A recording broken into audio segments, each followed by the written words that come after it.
시청자 여러분 안녕하십니까? 코넥스 IR 클럽에 오신 것을 환영합니다. 저는 진행을 맡은 강지연입니다. 지난 시간에는 이 미래자원 ML과 함께 그 기업에 대해서 알아봤는데요. 좋은 정보들 많이 얻어 가셨으리라 생각이 되고요. 오늘도 역시 코넥스 상장 기업의 CEO 모시고 많은 정보들 공유해 볼 겁니다. 끝까지 함께 해주시기 바랍니다. 먼저 저희 클럽과 함께 해주실 분들 인사 나눠보도록 하죠. 창조투자자문의 조성아 팀장님 오늘도 나오셨습니다. 안녕하세요. 네, 안녕하세요. 창조투자자문 짱짱맨 조성아입니다. 잘 부탁드립니다. 네, 이어서 오랜만에 또 와주셨어요. 창조투자자문의 이현석 상무님 자리하셨습니다. 안녕하세요. 안녕하세요. 창조투자자문 이현석 상무입니다. 네, 또 오늘 함께하는 기업이죠. 데이터 스트림제 이영상 대표님도 나와주셨습니다. 안녕하십니까? 네, 안녕하세요. 네. 네, 이영상 대표님과 함께 데이터 스트림즈에 관한 이야기들 잠시 후에 자세히 나눠보도록 하겠고요. 먼저 앞서 인사드렸던 두 분과 이야기 나눠보도록 하죠. 얼마 전에 코넥스 시장이 출범 3주년을 맞았습니다. 그래서 오늘은 코넥스의 연도별 상황들을 정리해 주신다고요? 네, 코넥스가 벌써 이제 새도를 맞이했는데요. 네, 처음에 2013년 7월에 4억 4천억의 거래 대금이 일어났었는데요. 네. 네, 이번에 이제 일평균 거래 대금을 보면 약 25억 5천, 약 6배 정도 상승한 것을 알 수 있습니다. 보람차네요. 네. 약 120개가 넘는 코넥스 기업 중에서 한 37곳, 그러니까 한 30% 정도는 IT 업종이고요. 네. 27곳, 바이오는 22% 정도. 그래서 이제 바이오와 IT가 50% 넘는 비중으로 코넥스를 차지하고 있습니다. 시가총액을 살펴보면 처음에 코넥스가 출범을 할 때 약 5천억이 좀 안 되는 그런 규모로 출범을 했어요. 근데 지금은 이제 5조 1천억이 넘었어요. 네. 그래서 약 10배 이상 급증을 했는데요. 그렇군요. 뭐 항상 말씀드리고 싶은 것은 코넥스가 새로운 투자의 시장으로 정말 자리 잡고 있다. 그래서 네. 숨은 보석들이 정말 많다라는 건 이제 한번 말씀드리고 싶고요. 네. 그리고 앞으로 코넥스 시장이 점점 더 활성화돼서 100개, 200개 기업들이 점점 커져서 시총이 10조, 20조 되는 그날까지 열심히 많은 정보들 말씀드리겠습니다.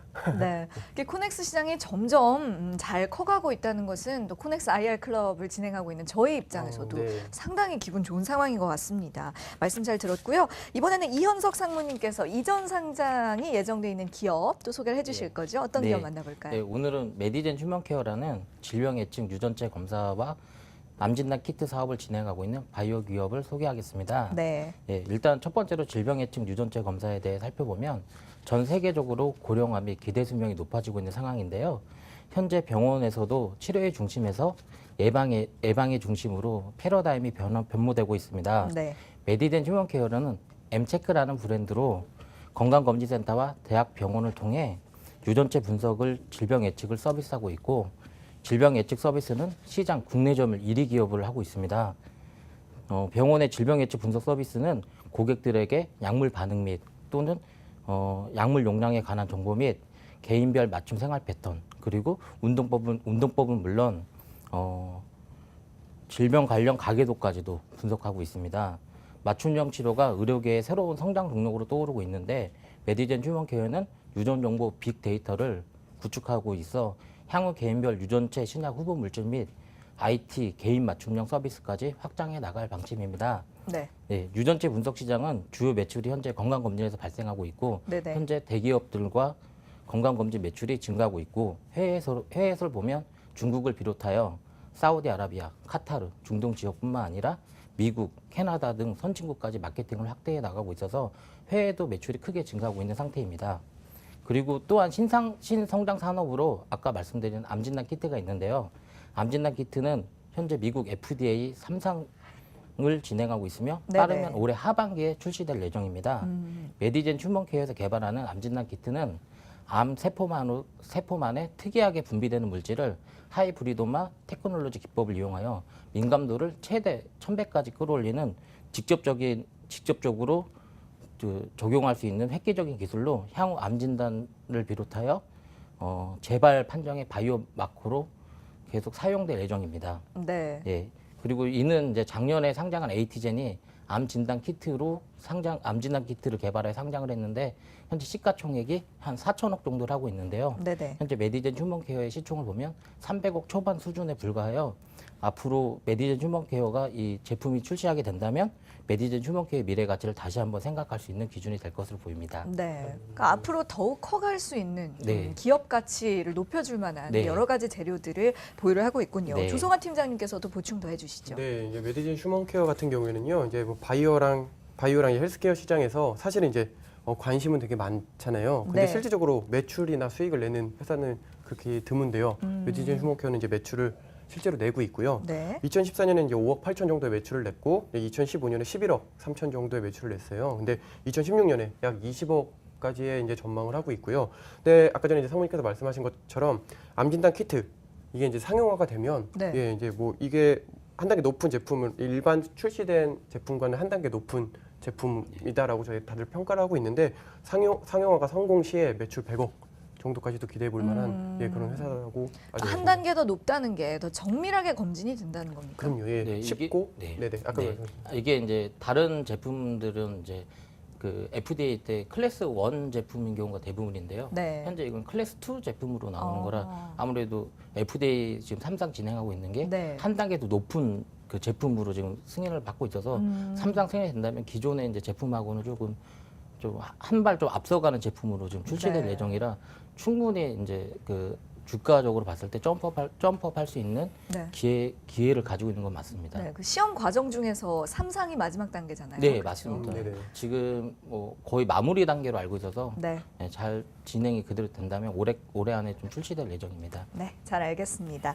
이런 여러 가지 요소들 투자자 여러분들께서도 좀 집중해서 지켜보시면 좋겠습니다. 자, 그럼 이제 오늘 초대 기업에 대해서 본격적으로 알아볼 시간인데요. 어떤 기업이 기다리고 있을지 먼저 화면으로 확인해 보시죠. 2001년 창업 이후 데이터 통합과 데이터 품질 분야에서 자체 기술력으로 개발한 솔루션을 바탕으로 국내 시장을 선도하고 있는 국내 유일 데이터 매니지먼트 전문 기업 데이터 스트림즈. 데이터 통합 부분 국내 마켓쉐어 1위를 차지하고 다수의 국내 금융, 공공기관, 그리고 기업에 구축되어 사용되고 있는 대표 소프트웨어 테라스트림. 2011년 지식경제부에서 선정하는 우수제조 기술센터로 지정되어 제품에 대한 연구개발 역량을 강화하고 기술력을 바탕으로 글로벌 기업으로 거듭나기 위해 연구개발과 신사업 창출에 매진하는 데이터 스트림즈. 글로벌 시장에서 인정받는 경쟁력 있는 소프트웨어 전문 기업 데이터 스트림즈의 이영상 대표이사를 만나보자. 네, 자 오늘 이 시간은 데이터 스트림즈와 함께 하도록 하겠습니다. 지금부터 데이터 스트림즈의 이영상 대표님 모시고 자세히 이야기 나눠볼 텐데요. 대표님 먼저 시청자 여러분들께 회사 소개부터 부탁드리겠습니다. 네. 안녕하십니까 시청자 여러분. 저는 데이터 스트림스의 창업자이자 대표이사인 이영상입니다. 데이터 스트림스는 2001년 그 IDS Innovative Data Solution이라는 회사로 시작을 했습니다.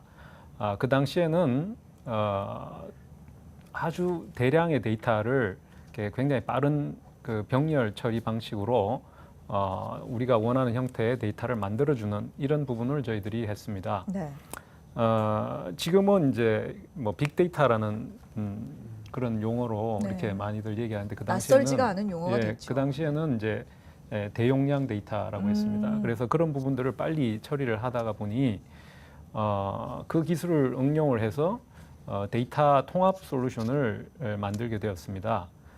워낙 이제 대용량 데이터를 빠르게 처리했기 때문에 국내 은행을 중심으로 그 굉장히 반응이 좋았습니다. 그래서 지금 현재 그 국내 은행의 시장 점유율이 거의 한 80-90%에 달하고 있습니다. 네. 그 전까지만 해도 이제 미국산 제품들이 거의 뭐 그 주도를 했는데 한 2005년 정도부터 저희들이 이걸 역전을 시켜서 지금은 저희들이 시장 점유율 1위를 확실하게 저희들이 굳히고 있습니다.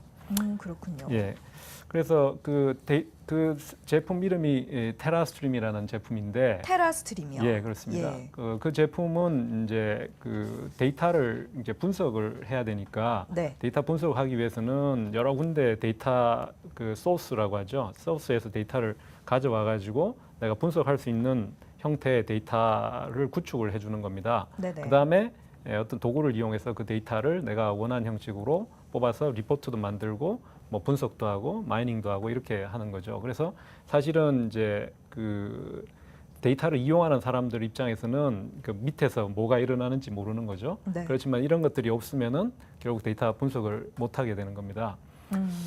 그러다가 저희들이 데이터를 이렇게 잘 모아주고 통합해서 잘 쌓아놓고 하는 것만 중요한 게 아니고 데이터의 그 모아놓은 데이터의 품질, 그 데이터를 내가 확실하게 이 데이터가 믿을만 해야 되잖아요. 그래서 네. 그런 기술이 필요하다라는 걸 저희들이 느껴서 2005년도에 그 메타데이터 매니지먼트하는 회사를 인수를 했습니다. 네. 따라서 데이터를 물리적으로 가공하고 분석할 수 있는 데이터를 만들어내는 기술과 그 데이터의 어떤 품질이나 신뢰성을 보증할 수 있는 기술을 두 개를 다 확보를 하게 됐는데 네. 이 두 가지 기술이 있으면은 결국은 그 데이터를 분석할 수 있는 그게 기초 기술이 되는 거죠. 그 두 네네. 가지 중에 하나라도 없으면은 결국 그 데이터를 활용하는데 한계를 느끼게 됩니다. 따라서 이 두 가지 기술이 제일 핵심적인 기술인데 네. 이제 그 기술을 저희들이 확보해서 이제 그거와 관련된 기술들을 쭉 꾸준히 개발을 했습니다. 네.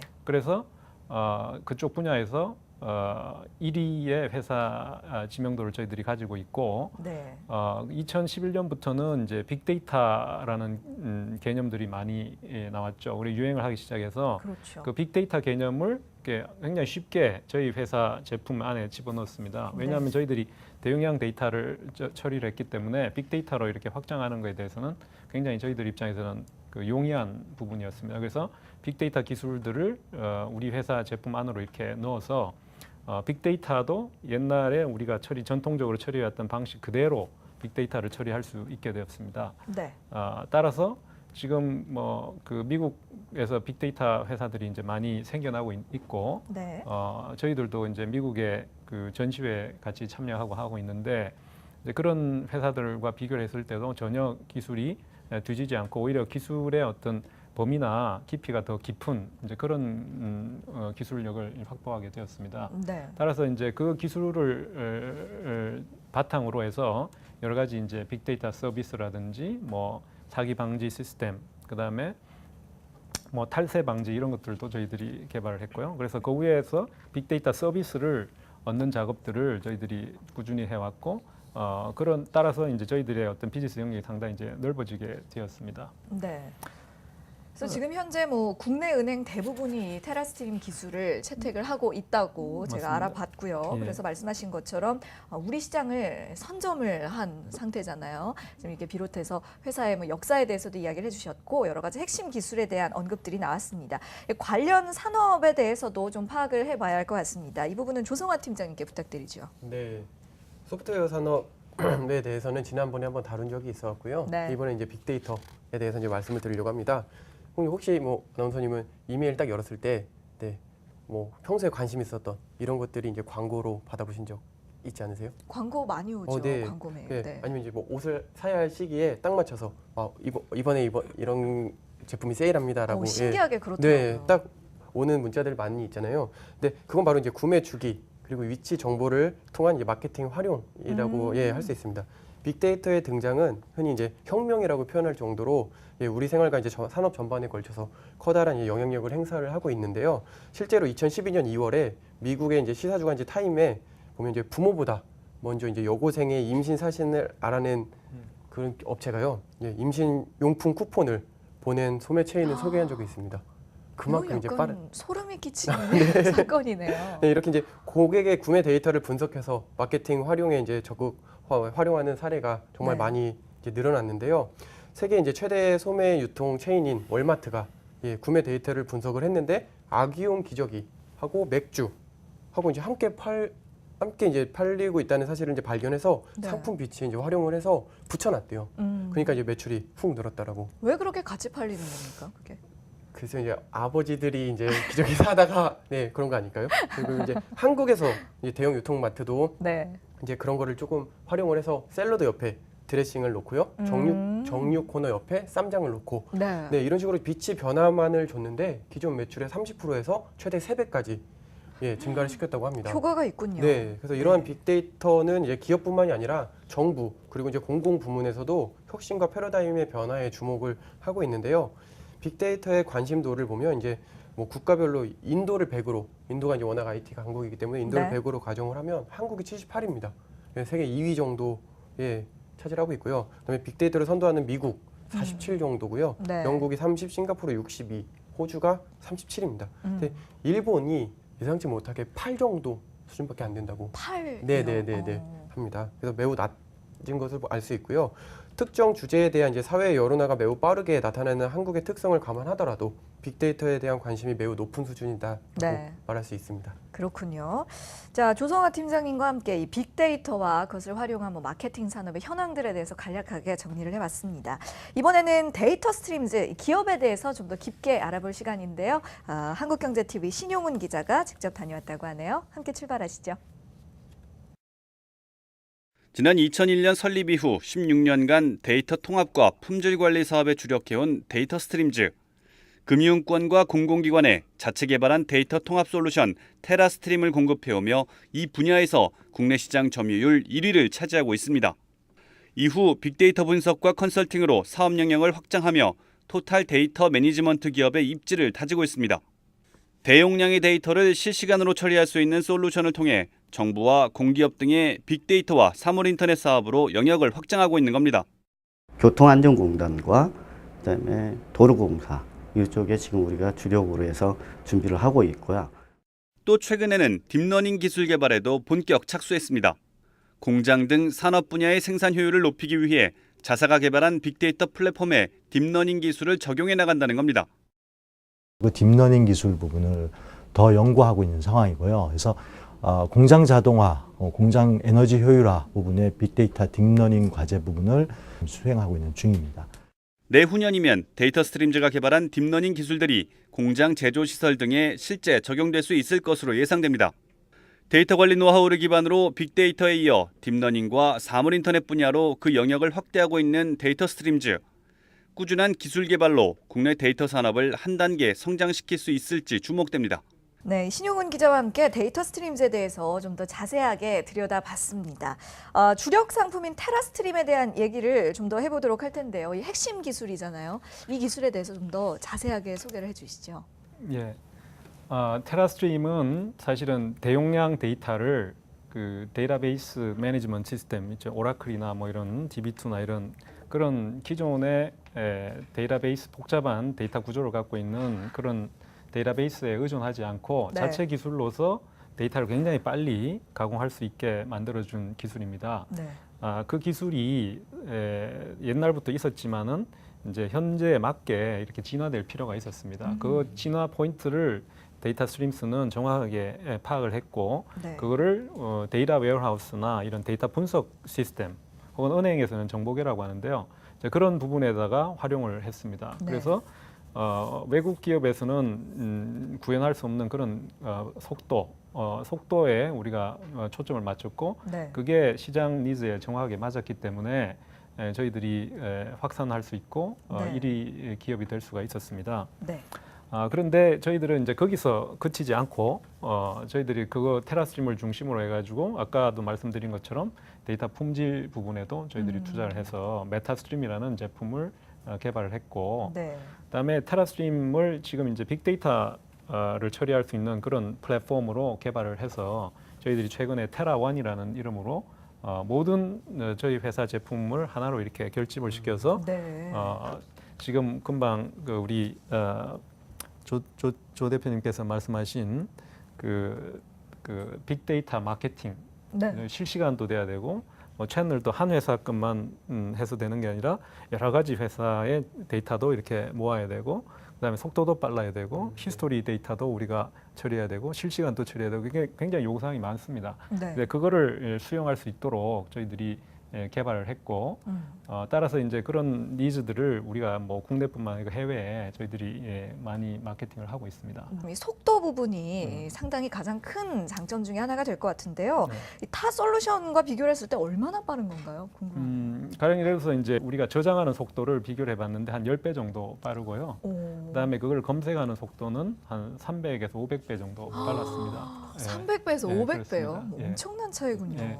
그래서 이제 기술적으로는 저희들이 뭐 뒤지지 않는다라고 생각을 네. 하고 다만 이제 그 마케팅하는 방법이 이제 그 빅데이터 시장의 요구에 맞아야지 되잖아요. 그러니까 요구 네. 사항들을 이해를 해야 되니까 뭐 철도나 그다음에 무슨 전력이나 뭐 어떤 공장이나 이런 데 따라서 요구 사항이 다 틀리잖아요. 그런 네. 이제 전문적인 비즈니스 도메인 날리지가 또 필요합니다. 단순하게 이 툴만 그냥 팔 수 있는 게 아니기 때문에 네. 그런 날리지하고 이렇게 결합시키는 부분에 저희들이 주력을 하고 있습니다. 네, 그러니까 다양한 니즈를 좀 정확하게 파악을 하고 거기에 네, 좀 맞습니다. 맞춤식으로 좀 발빠르게 적용을 네, 하시는 그렇습니다. 부분 네. 네, 주력을 하고 계신 것 같습니다. 자, 이현석 상무님은 또 궁금하신 점 없으신가요? 예, 제가 아까 얘기가 좀 나왔는데요. 좀 글로벌 데이터 관리 1위 기업인 이제 인포메티카를 비롯하여 경쟁 기업들이 상당히 많은데요. 그럼 데이터 스트림즈만의 강점이 있다면 무엇인가요? 예, 좋은 말씀을 하셨는데 이제 이게 이제 사실 기술의 난이도가 상당히 깊은 기술입니다. 그래서 이렇게 모방해서 따라오기가 쉽지 않은데 네. 그러다 보니까 국내에서는 이제 저희들밖에 이 정도의 기술을 갖고 있는 회사가 지금 없는 거죠. 그러면 저희들이 경쟁은 주로 미국 회사들이랑 주로 해야 되잖아요. 그러니까 그 회사들하고 이렇게 경쟁을 해야 되는데 우리가 그러면 그 회사들 세계적인 회사들보다 우리가 뭔가 더 좋아야 이길 수 있잖아요. 그런데 테라스트림이 처음에 시작할 때는 이렇게 성능 가지고 이렇게 경쟁을 했죠. 성능이 이제 저희들이 뛰어났으니까. 근데 이제 지금 와서는 이제 어떤 걸 갖고 경쟁해야 되느냐 이제 이런 이제 이슈가 생깁니다. 그래서 뭐 옛날 10년 전에 있던 패러다임으로 뭐 시장에 접근해 가지고는 이제 그 사람들도 이제 기술들을 많이 속도가 많이 좋아졌고 그다음 빅데이터 기술까지도 이제 접목하기 때문에 성능만 얘기하기에는 이제 부족한 거고요. 물론 이제 아까 스프렁크하고 얘기한 건 성능이 이제 중요한 이슈가 되겠죠. 그렇지만 이제 저희들은 그거를 그동안 개발한 기술들, 뭐 데이터 품질 관리라든지 매니지먼트라든지 뭐 데이터 흐름 관리라든지 뭐 이런 여러 가지 주변 기술들을 다 합쳐서 네. 어떤 경쟁력을 갖도록 그렇게 저희들은 지금 마케팅을 하고 있습니다. 네. 그래서 그런 부분들은 상당히 효과가 있습니다. 네. 제가 질문 하나 드리겠습니다. 네. 그리고 자체 이제 개발한 소프트웨어를 이제 뭐 수출함으로써 이제 글로벌 진출을 확대하고 있는 것으로 이제 알고 있는데요. 현재 이제 중국, 미국 그리고 이제 일본, 동남아 이렇게 뭐 글로벌 시장을 확장해 가는 것으로 알고 있는데 그게 이제 어떻게 진행되고 있는지 그리고 이제 또 해외 시장은 현재 어떤 상황인지 한번 말씀해 주시죠. 예.